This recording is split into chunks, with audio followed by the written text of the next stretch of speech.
Good morning, respected teachers and all my dear friends, brothers present over here.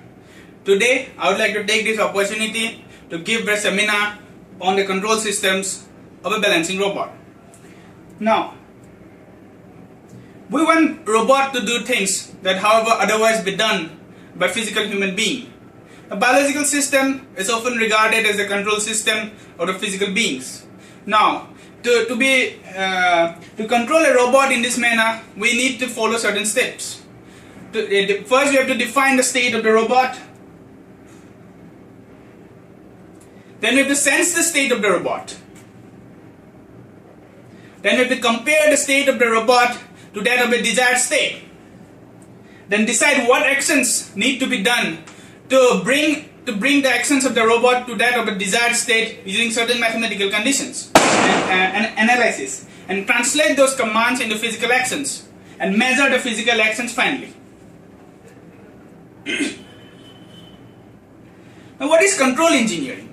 The control engineering is the engineering where mathematical analysis is done to compare the design of algorithms so that a physical specimen like robots is run.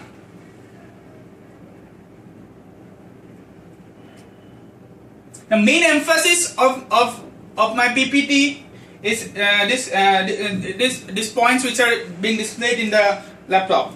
The first is control system of the robot, then about its processors, its sensors, its electronic components, then about its algorithm, that is the control program. Now let's first come to the control system, the components. Now, two-wheel balancing robot, which I'm explaining at the moment, is a clear-cut certain case of a pendulum. It's same as trying to balance a broomstick in one of your finger. Now, the pendulum, if, in ideal case, is stable, and but in general case, it's not stable because the system is itself unstable. Now, for the robot to stabilize the robot, two-wheel robot, we are inserting a gyro chip, which look after the vertical analysis, the vertical position of the robot, and then it is input to the microcontroller, which gives the feedback signal to PWM output, and it controls the clockwise and anti-clockwise direction, thereby balancing the robot. And the program is written in C language.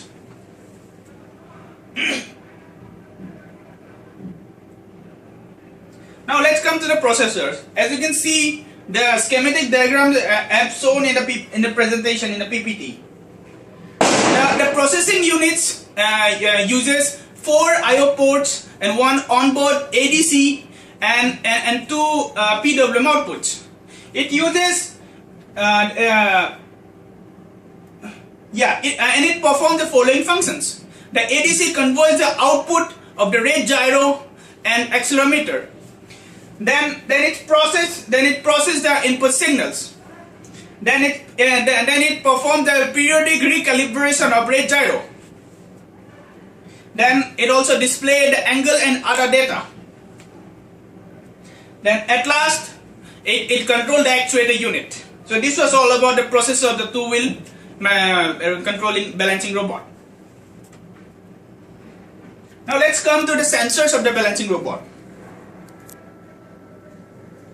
Now the inertial sensors basically use two components, that is GWS piezo rate gyro, then Freescale 1-axis accelerator.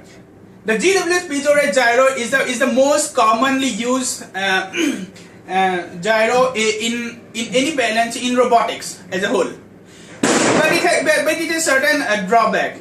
It is not at all stable, but it goes by the formula where the voltage is equal to the angular velocity plus Ft, which represents the temperature, plus the Ez, which represents the error. This error cannot be removed using gyro. Now here the Freescale 1-axis accelerometer comes into place. It removes the error which have been left by gyro. Here the accelerometer is free from drift and errors due to integration. Now let's come to the electronic components. The components are being shown in the presentation as follows. The AX, the VG, AX as the accelerometer, VG as the rate gyro reading, theta raw angle, theta gravity, angle obtained from accelerometer, and so on and so forth, as you can see in the presentation.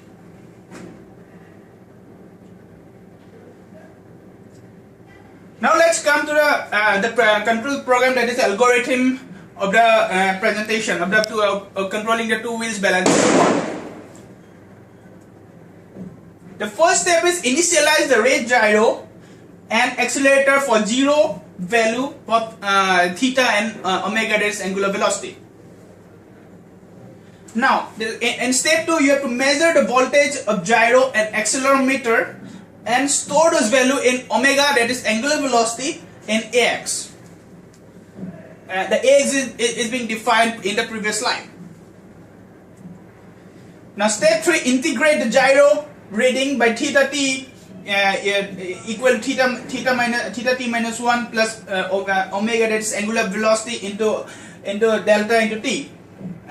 So as you can see the formula. After that we have to differentiate the rate gyro reading by the formula that is shown. And in step 4, we have to calculate the raw angle and gravity angle and compute the error value. Now in step 5 we have to update the raw angle by the following formula, that is theta stabilized equal to theta raw angle plus K2 whole bracket into theta gravity angle minus theta raw angle. That's all in step 5. Now in step 6 we have to calculate the torque. Here the torque is very important in calculating the balance of the balancing robot. Now here torque is given by K3 into sine theta, and for small angles the sine theta is taken as only theta. Now in step 7 we have to obtain the direction of the rotation of a reaction wheel. That is, if theta is less than 0, it should be taken as counterclockwise. If theta is greater than 0, it is clockwise. So as to balance the two wheel balancing robot, which unlike in a pendulum, it's been balanced in this manner.